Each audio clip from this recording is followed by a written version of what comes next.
Breaks of 58 and 62 accounted for the first frame for Junhui in this Shanghai Masters quarter-final. Terrific start from the Chinese. How can Robertson respond in the second frame? The world number one, well aware already of how well that man is playing.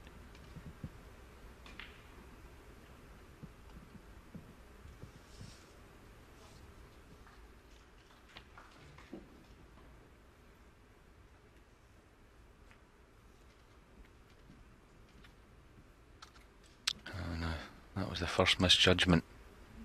Ding this evening does this red pass to the left corner, the one above the black.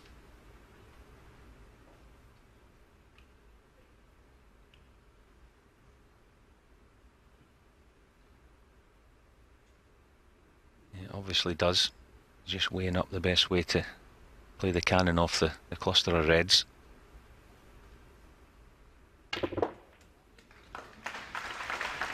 Oh, that's brilliant. Oh, he deserves to be on the pink. That was absolutely fantastic.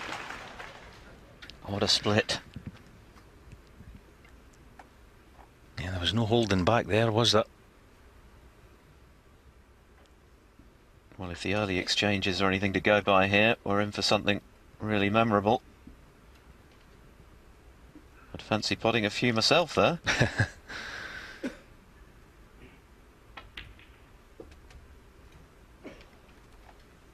Yeah, if anything, he was just a little bit unlucky.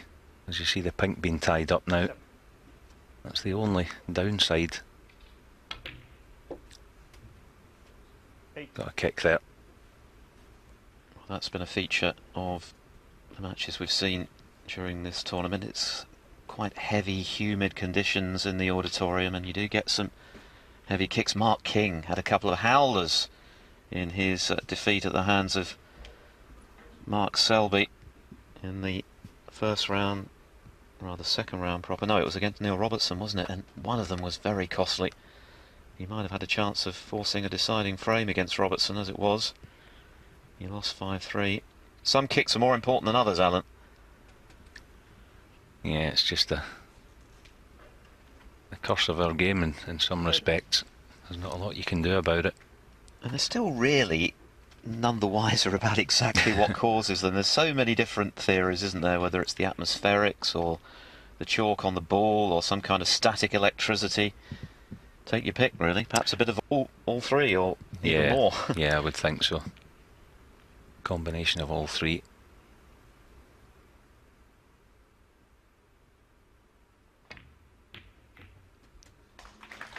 You do get the sense, though, that 14. Kicks are more prevalent on these superfine cloths, where the nap is less of a factor. I'm sure when you first were plying your trade as a professional, cloths were a lot thicker, weren't they? The tables weren't as fast, and perhaps kicks weren't quite so much of an issue. Yeah, absolutely. The balls are lighter, as you say, the cloths are thinner. There's an awful lot of static out there. You've got the overhead table lights. Just all adds up to 16. being more conducive to getting kicks. That was a cracking shot Neil played there into the little cluster around the pink. He's just opened the frame right up here.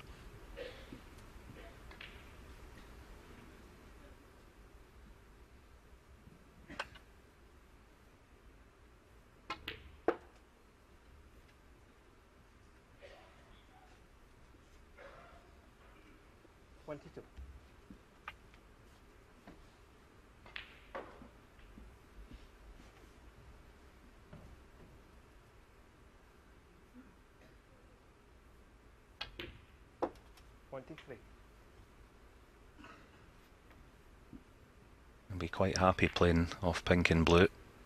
No need to get the black into play.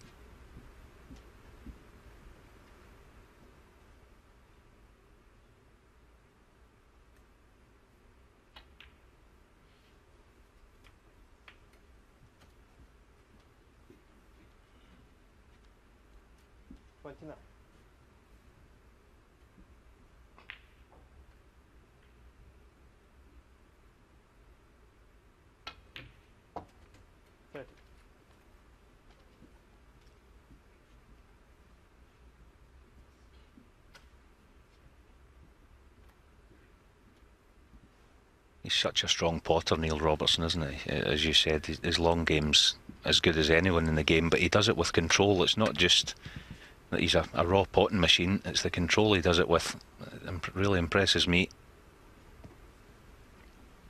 Yes, when he first came on the scene and established himself, it was his long potting that was very much the standout factor in his game. But of course, since then, he's added so much more. He's such a tough professional now. Terrific temperament. 37. Great break building. He's the all-round package, isn't he? That's why he's a former world champion and currently top of the rankings tree.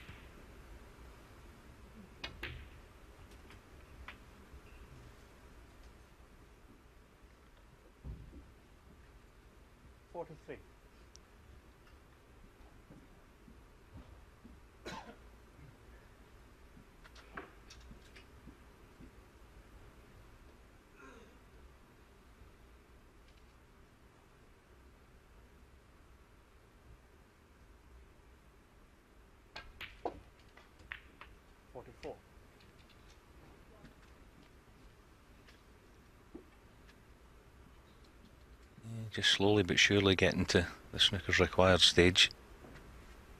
Still needs another probably 3 reds.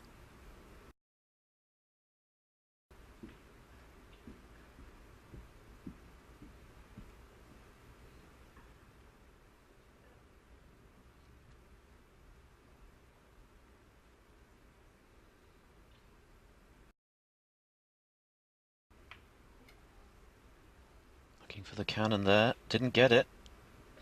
He does have the 50. red on the left-hand side of the table. Yeah, in actual fact, I think he did play this side of the table for a choice or two. He just feels like he got a big bounce off that right side cushion. That's another factor, isn't it, that I don't recall being one back in, say, the 90s. The somewhat alarming bounces off the cushions that we get from time to time, which the players just can't legislate for, can they? Yeah, it's something that as the week goes on out here in Shanghai, it does get more and more common.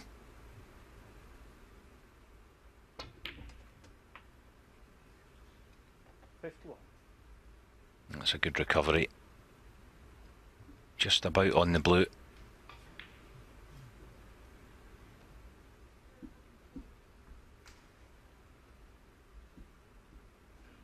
Just deciding on the yellow. Doesn't have much to do with the cue ball. Just has to make sure the white makes its journey here. In fact, he'll probably be playing for the red just next to the pink. Yeah, deciding on the one in baulk, but as I said, just had to clear the yellow spot. Should be okay. 53.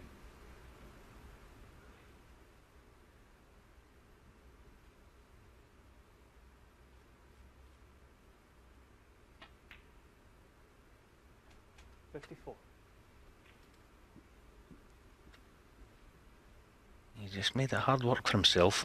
Last 4 or 5 shots here. Yeah, still 67 remaining, so a little bit of work still to do.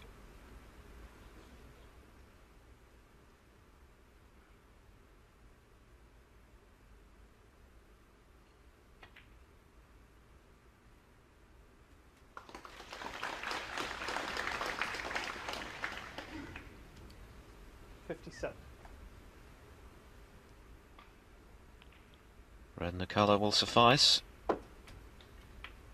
58. Not happy with that one either. A little betwixt and between. Shouldn't be a problem. Yeah, he just feels like he got a big bounce again off the first cushion there. This blue then. To leave Ding requiring a snooker.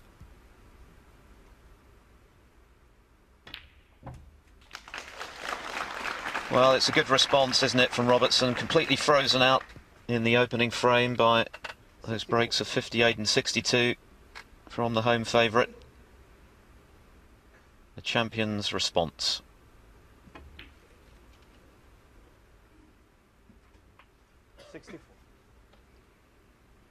Yeah, they're serving up a treat so far, haven't they, Phil? It's been a brilliant standard. As we said at the start of it, they'd be aware you know, each other's abilities. So they both know if they give each other chances, they're going to be sitting down for a while. 70.